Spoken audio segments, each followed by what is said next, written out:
Hey guys, welcome back to the channel. Today we're going to be bringing you another character review, this time taking a look at Nick Fury, aka Nicholas J. Fury Jr. With me as always is Brandon and Brad from the channel. So with that, let's just kind of hop right into it. I'm going to be going over the stat cards for both Nick Fury and the grunts really quick before we start getting into discussion for it. So looking at Nick Fury, he is 6 stamina, a medium mover, size 2, 4 threat. He has 4 physical defense, 3 energy defense, 4 mystic defense. His attacks are Fury Special, range 3, 5 dice, 0 cost. After the attack is resolved, he gains 1 power, with a Wild Pierce attached to it. His second ability is Tactical Knife, range 2, 5 dice, 0 cost. After this attack is resolved, this character gains power equal to damage dealt, with Wild Bleed and Wild Pierce triggers on that attack. His spender is Lead from the Front, range 3, 7 dice, 3 power cost. After this attack is resolved, an allied shield agent's character within 3 of this character may advance short toward the target character. Then the shield agent's character may make a pistol's attack targeting that character. We're going to get into grunts and the shield agents here shortly, but going into his superpowers, he has the leadership ability Last Line of Defense, Affiliation Shield. So a new affiliation coming to the game. If you have fewer VPs than your opponent, the first time each round an allied character is dazed or KO'd by an enemy effect. After the effect is resolved, you score 1 victory point. The second part of this leadership is if you have an equal number or more victory points than your opponent when an enemy character damages an allied character with an attack, the allied character may spend 1 power. If it does, after the attack is resolved, the allied character may advance short toward the attacking character. So 2 parts to this leadership, one giving you a little bit of a catch-up mechanic for your victory points. The other one letting you do out-of-activation movements if you're above on VPs or ties. So pretty interesting there. His only active superpower is Call in the Cavalry, 2 cost. If there is no shield agent's character in play, place it in play within 3 of this character with an activated token. It may immediately interact with 1 extract objective token. It is part of your squad. And then his passive, Director of Shield, when an allied shield agent's character is within 3 of this character, it may re-roll 1 of its attack or defense dice, and this character gains 1 power whenever the allied character deals damage or suffers damage from an enemy effect. Looking at his injured side, nothing changes except he goes from 6 stam on his front side down to 5 stamina on his injured side. So let's take a look at the grunts really quick. Shield agents, they are 2 stamina, medium mover, size 2 with 1/1/1 in their defense. They only have 1 attack. Their pistols attack, physical, range 3, 4 dice. They have 3 passive abilities. Buy you time. When this character drops an objective token, its controlling player places it on the battlefield instead of their opponent. And they have shield operatives. This character cannot contest secure objective tokens. This character does not have to pay power when interacting with civilian or asset tokens. And lastly, they have the passive ability grunts, and they are attached to Nick Fury.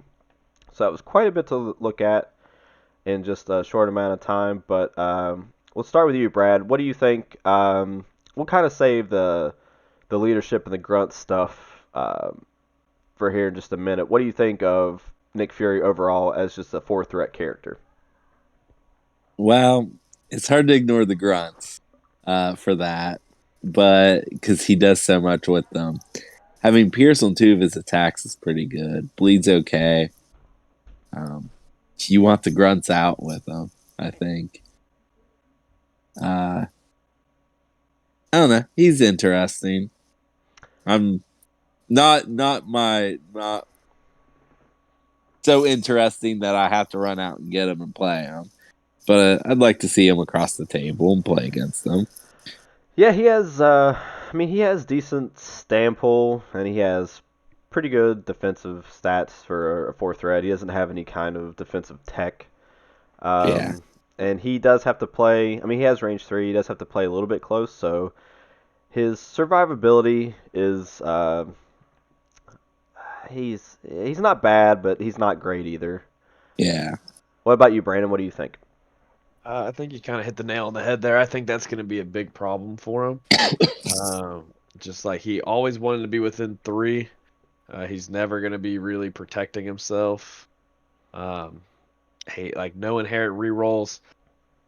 All physical attacks, which can be pretty rough in certain matchups. I mean, rolling 4-3-4 um, is solid at 4 points. It kind of feels to me that he's just kind of gonna die. Uh, I mean, I think you have to play really kind of. I don't know. It's gonna be a wait and see for me.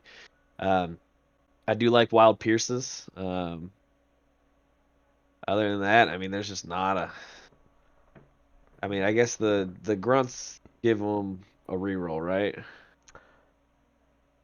I think the Grunt's character get a reroll when they're within 3 of him. So he does, yeah. So like, I mean, him not getting that is, I mean, the grunts are gonna. I mean, what they're. I mean, they're just gonna. They shouldn't stay around too much. Being able to bring them in is gonna be really important. Uh, I guess I'm just gonna be the negative Nancy in all these reviews.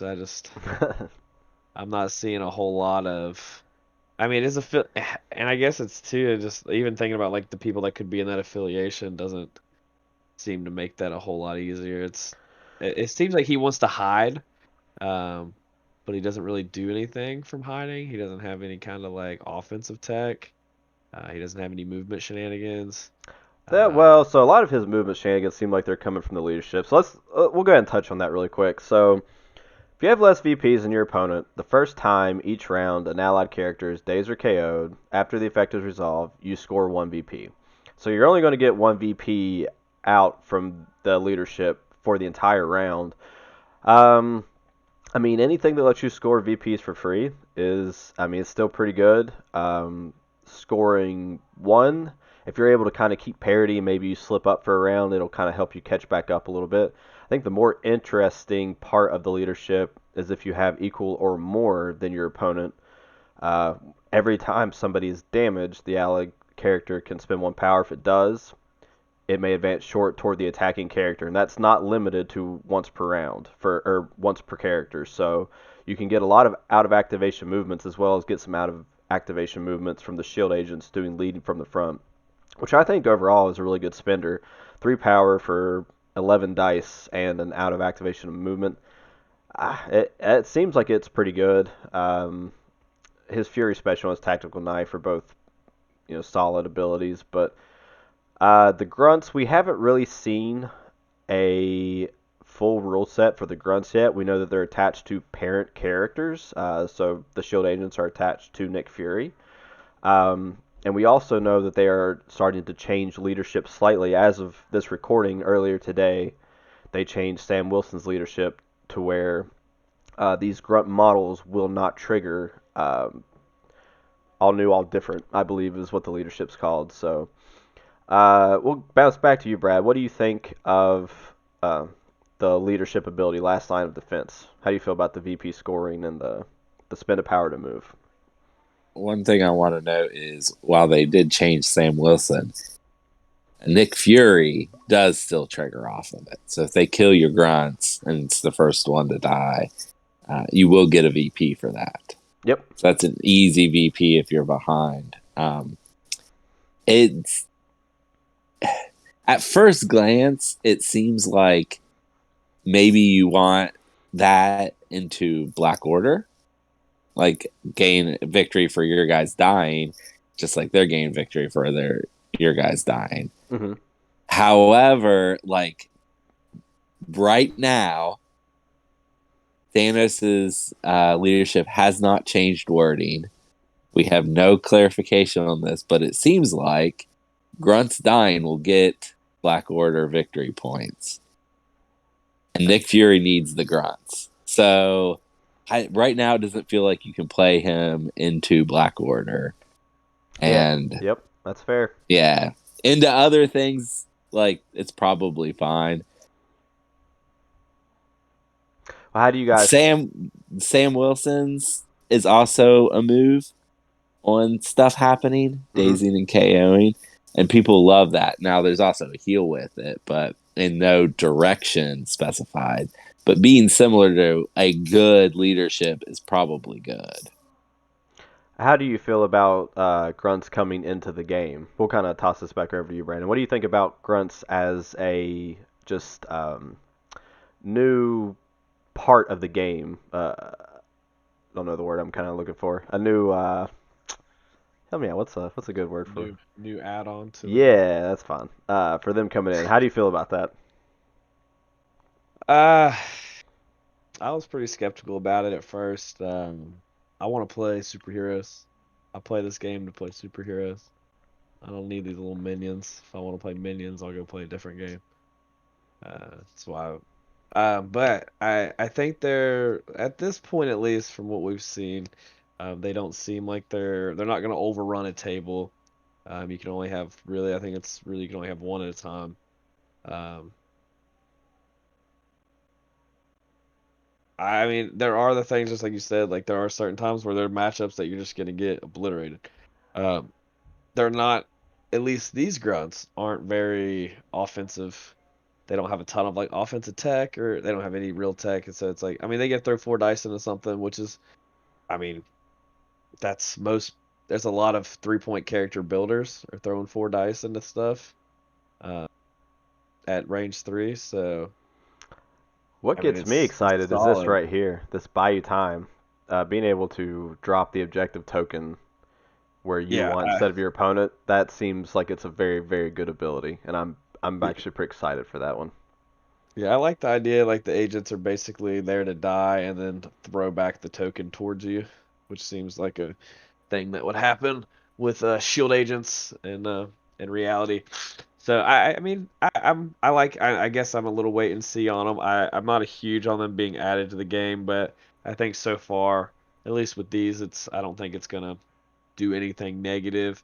I think they do have to be real careful about like the affiliations and what all the main character can do who brings them in, because there's a certain point. Say Nick Fury had offensive tech or defensive tech, and then had like an inerrant reroll or something, then all of a sudden it's like really, really good, and now you're in a situation where it's like this is dangerous. I do like that like all the characters now in that 3 to 4 range are getting a 3 cost 7 dice spender. This seems to be something that's just happening on a regular basis, which is pretty cool. I do like that. Um, like I said, I worry about him because I think he's got to be a little too close to the action, and I'm not sure how well he survives. I mean, rolling 4 3 4 is really good. So I like the affiliation a lot though. I like the you can kind of nickel and dime yourself back into it with your grunts dying, and you can get some extra um, victory points, and then try to come in and swoop the game up at the last second. Um, and then the spin to power to move is honestly, I think it would have been fine if you just ended it at the first line. So getting a second ability to just uh, with some of the flat out bad affiliations that are out there, it's kind of hard. It kind of hurts a little bit when you see stuff like, oh, they get 2 pretty good affiliations instead of like X Force having 1 reroll on 1 attack. So it's just like, You enjoy and Let's then that not in talk humans about passive. X Force. yeah. Yeah, and then you have even the Inhumans like as an affiliation, it's like, oh, you can give someone a power, and it's like and then this one's like, oh, you get free victory points and free movements, and you only have to play a 4 power leader instead of a five Both of power those are leader. better than Cyclops, though, Brandon. Yeah, but yeah, that's true. That's not wrong. That's not wrong. But they don't also have a storm leadership hanging in the balance that they get to use. Well, this video is not about all the unfortunate Listen, leaderships that are currently in the game, but just give me some affiliation tokens. Make my life. that's fair. AMG, if you're listening, That's please all we please want. give us the affiliation tokens for the affiliations you haven't yet.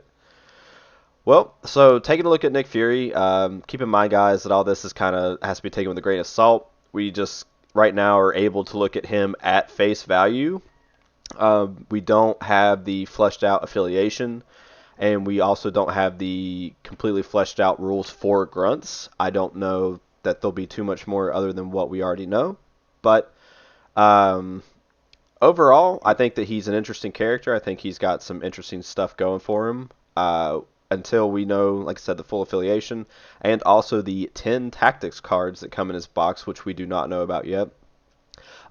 What goes into an affiliation and what comes with the tactics cards for that affiliation can really make or break kind of how an affiliation can operate. If you take a look at Convocation with their, I think it's Ironbound books. Is that right? The one that turns Yeah. the yeah. Yeah. That is a game changer for kind of how that affiliation plays. So until we know that stuff, jury's kind of out. Um, so I like to try something new on an A to D scale.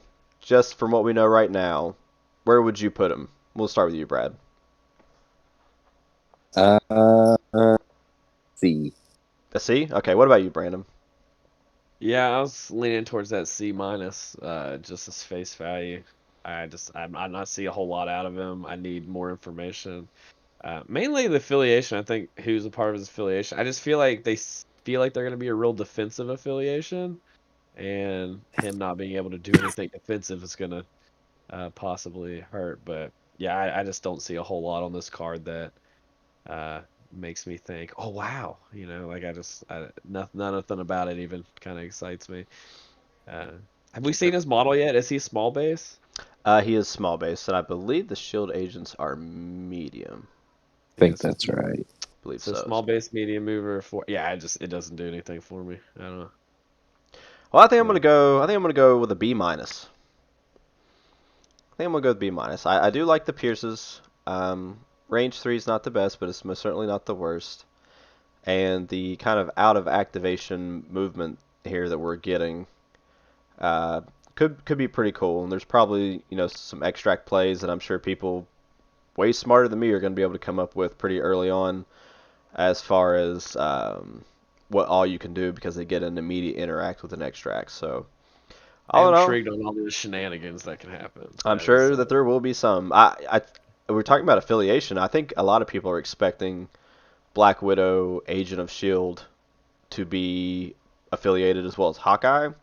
And one thing that is interesting is that you can get VPs this way if you're down on VPs, and that she also has the ability to score you VPs, I believe, in the cleanup. If Yeah. there is a dazed character nearby, so kind of some extra interesting ways it seems to be you'll be able to score VPs. I'm still kind of down on Black Widow Agent of Shield. I don't. She doesn't really do anything for me, at least, particularly well. That's exciting. So we'll see. But Also, I want to note that Hawkeye has never been a member of S.H.I.E.L.D. in the comics, so he might not be a member. oh, that's fair. That's fair. Well, Yeah. speaking of comics, Brad, you want to give us a comic run or a line where people can find Nicholas J. Fury Jr. if they're interested in the character and kind of want to read about him? Yeah, I've got a couple things here. I've only personally seen him in a couple comics where he's like shown up. Um, he's not like a character I follow. You will learn from us doing these that I mostly know about X-Men stuff, but I did do a little bit of research. He first appeared in Battle Scars, and that goes over. It's a comic that goes over his entire origin. He was created basically because of the popularity of Nick Fury in the movies, and that they cast Samuel L. Jackson based on they had an Ultimate Comics line, and they had a African American based on Samuel L. Jackson, Nick Fury in that comic. And so when they did the movies, they made him black, and then he became what people thought of when they thought Nick Fury. So they created this character to fit the movie. So that's complicated. There's a comic, a one shot called Avengers Now #1. That's when he like joined Shield and stuff. Uh, I've read a little bit of Secret Avengers, but not the issues he's in. But he seems to show up a lot in that series. So check that out. Two things I've actually read that he shows up in and can recommend because I've read them is All New Wolverine, which is the series I recommended when we did X-23 and Honey Badger. He shows up in that. And a comic pretty recently, it was called Taskmaster. It was like 5 issues. And like Phil Coulson shows up.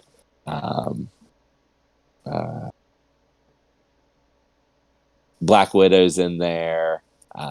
This Nick Fury's in there.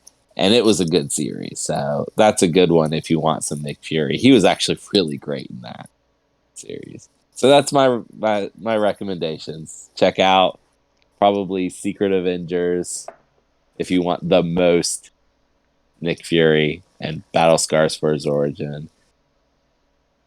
All right, That's it. sounds good. Yeah.